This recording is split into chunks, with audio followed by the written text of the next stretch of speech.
कहा जाता है कि आहार नाल जो होता है वो एक पाइप नुमा संरचना होता है जो मुख्य गुहा से उदर द्वार तक फैला हुआ होता है। ये है आहार नाल, यहां से शुरू होता है और आपका यहां तक फैला हुआ होता है।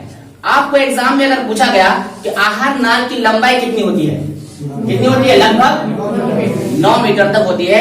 आहार नाल की जो लंबाई होती है लगभग 9 मीटर तक होती है। उसके बाद कहता है कि ग्रंथियां।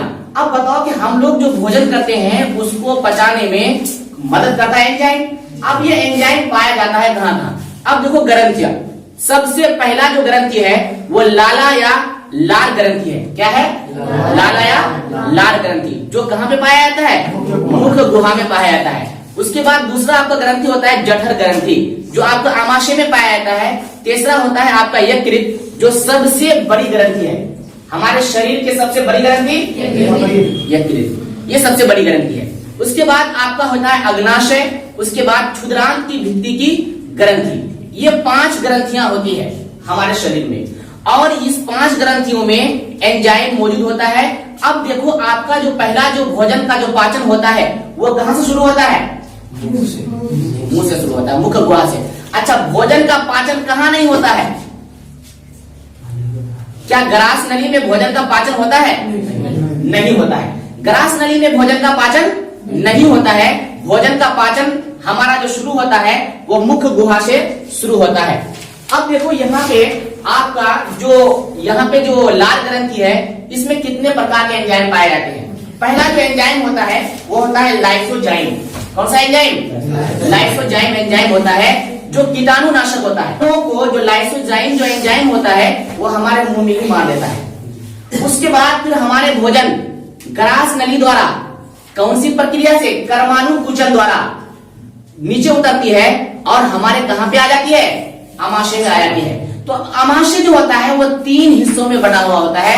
पहला जो हिस्सा होता है आमाशय का, यहाँ पे HCl मौजूद होता है जिसको हम लोग बोलते हैं हाइड्रोक्लोरिक अम्ल बोलते हैं। अब कुछ जो कीटाणुनाशक, एक तो हमारा लाइसोजाइम जो एंजाइम है कुछ कीटाणुओं को तो मुंह में ही मार दिया। अब जो बचा हुआ जो कुछ कीटाणु भोजन के साथ आमाशय में आया तो HCl उसको क्या कर दिया? कुछ कीटाणुओं को वहां पे विनाश कर दिया।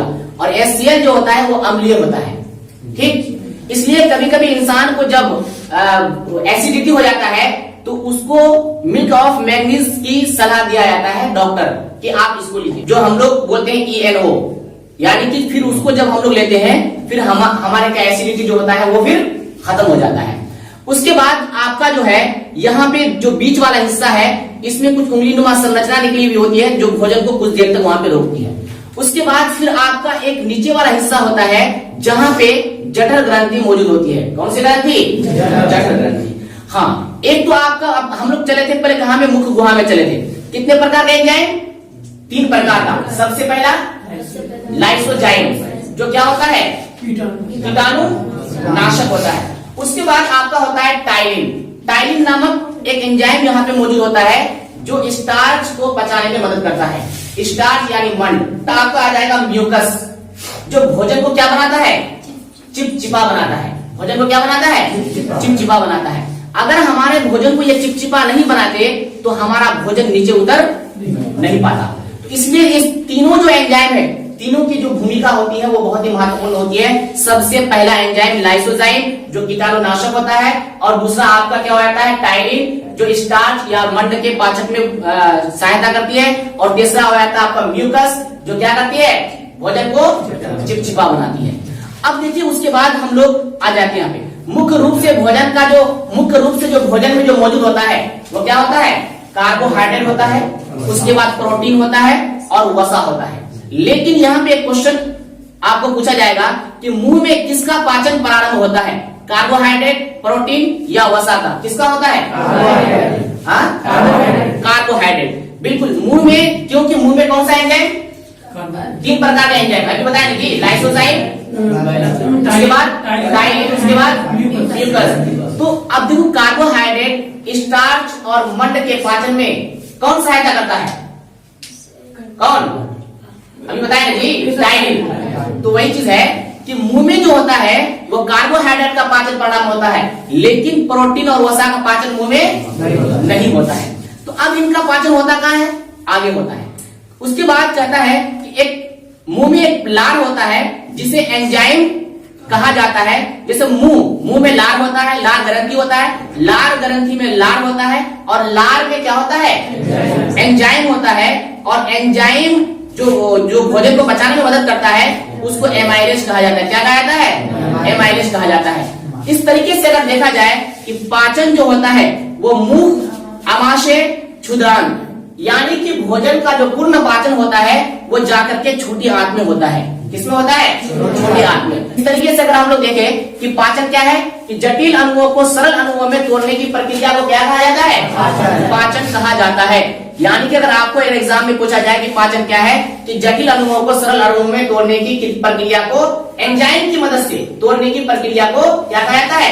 पाचन कहा जाता है। उसके बाद एंजाइम जटिल पदार्थ को कुछ रसायन की मदद से तोड़ा जाता है, जिसको सिंपलर फॉर्म में लाया जाता है, उसी को एंजाइम कहा जाता है। उसके बाद अवशोषण, यानी कि अवशोषण किसे कहते हैं? यानी बचे हुए जो भोजन होता है वो छोटी आंत द्वारा अवशोषित कर दिया जाता है, जिसको अवशोषण कहा जाता है। और उसको अवशोषित भोजन के बाद जो पोषक तत्व होते हैं वो ब्लड के द्वारा शरीर के विभिन्न हिस्सों तक पहुंचा दिया जाता है। उसके बाद स्वांगीकरण, जब अवशोषित भोजन हमारे शरीर के विभिन्न हिस्सों तक पहुंचती है तो आवश्यकता अनुसार बड़े अणुओं में फिर से परिवर्तन हो सकता है, उसी को स्वांगीकरण कहा जाता है। उसके बाद होता है आपका बहिक्षेपण, कि पचा हुआ पदार्थ उदर द्वार द्वारा बाहर निकल दिया जाता है, जिसको बहिक्षेपण कहा जाता है। आहार नाल की लंबाई कितनी होती है? लेकिन ग्रास नली की लंबाई कितनी होती है?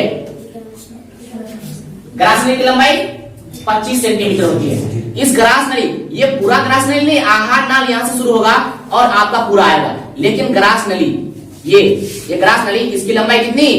25 सेंटीमीटर। क्लियर? अब ये तो आपका तो आराम से हो जाएगा।